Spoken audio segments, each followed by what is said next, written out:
Donc tu prends du riz et tu le rinces avec de l'eau non chlorée.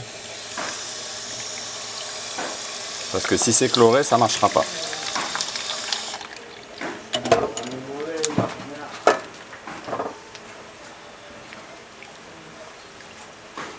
Il faut que l'eau soit bien blanche. Là, tu récupères l'eau du riz. Parce qu'elle est pleine de sucre, pleine d'hydrates de carbone. Une fois que c'est bien blanc, l'eau de riz, tu la verses dans un grand bol. Voilà, on fait ça 2 fois de manière à obtenir au moins 1 litre et quart, 1 litre et demi. Combien t'as mis de riz là-dedans? J'ai mis 1 kilo. L'idée c'est d'obtenir suffisamment d'eau de riz pour la laisser reposer pendant 2-3 jours ici parce que ça va assez vite, hein, il fait chaud. L'idée c'est de faire pousser tout un tas de bactéries différentes sur des sucres qui sont dans l'eau de rinçage. Et la deuxième phase, ça va être de sélectionner en anaérobie cette fois-ci, en mélangeant avec du lait, des bactéries lactiques parce qu'elles se développent que sur du lait. Donc pour ça, on utilisera un contenant un peu spécial avec une bonde qui permet au gaz de s'échapper mais pas de rentrer. Donc ça permet d'enlever l'oxygène. On a bien fait tourner, c'est macéré, on filtre.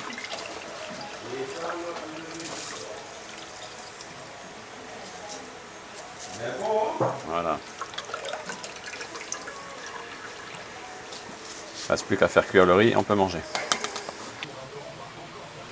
Et 3 jours après, en surface, il y a un surnageant de champignons qui s'est formé, qu'on va éliminer. Donc ça doit avoir cette petite odeur assez caractéristique d'acide acétique, hein, de vinaigre. Ça veut dire que ça a bien fermenté. Le dépôt du fond là, on va pas le prendre non plus parce que c'est que un dépôt blanc au fond, hein, c'est que des hydrates de carbone qui ont été transformés. Et en fait c'est ce qui est entre les deux dans lequel on va avoir les bactéries qu'on va faire du coup pousser sur du lait en milieu anaérobie, donc sans oxygène. Voilà. Donc on prend à peu près 1 litre pour 9 litres. Un petit peu plus peut-être, mais c'est pas bien grave. Fermé.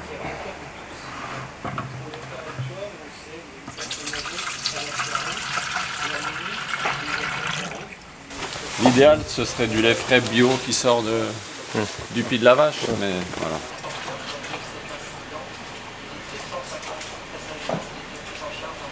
Combien de temps tu vas le garder en anaérobie? En général une petite semaine. Ça dépend aussi des conditions, si on est plutôt saison fraîche ou saison chaude. Mais on va vite le voir en fait quand le processus est terminé. Il y a apparition d'une couche de surface qui est une couche un genre de fromage, quoi, hein, du petit lait. Et le dessous qui est beaucoup plus translucide et qui lui contient tous les lactobacilles. Donc c'est le lactosérum en fait. Donc cette séparation en 2 phases, c'est ce qui indique que le processus est terminé. Donc là on va récupérer le lacto, donc on le voit bien en fait parce que ça s'est bien séparé en 2 phases. Il y a une phase en haut qui va être un peu du fromage et là une phase plus translucide en dessous qui est le lacto, donc le lactosérum. Et donc on le récupère. Voilà. Alors lui on peut le stocker au frigo pendant très longtemps. Ou alors rajouter du sucre, autant de sucre que de lacto, et ça on le conserve pareil pendant plusieurs mois. Alors le lacto il a plein d'utilisations possibles. Notamment ça permet de désodoriser, ça peut désodoriser des toilettes sèches, ça peut désodoriser des zones d'élevage.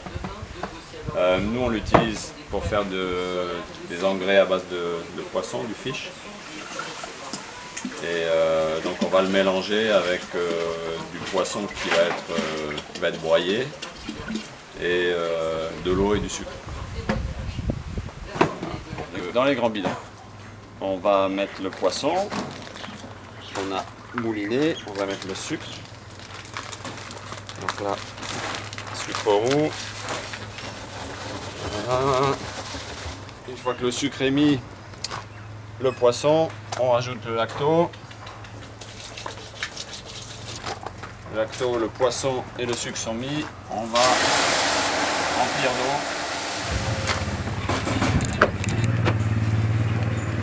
On va bien serrer tout ça, que ce soit étanche à l'air. Voilà. Mettre la bonde, de l'eau dans la bonde. On referme. La bonde par-dessus. Et ça va buller. Donc toute la fermentation qui a lieu là-dedans va produire des gaz qui vont sortir, buller dehors. Et ça empêche l'oxygène de re-rentrer. Un tiers de poisson et le reste d'eau. Et lacto, il n'y a pas besoin de beaucoup. Avec 1,5 litre, on ensemence tout. Et sucre, on est à peu près à une dizaine de kilos.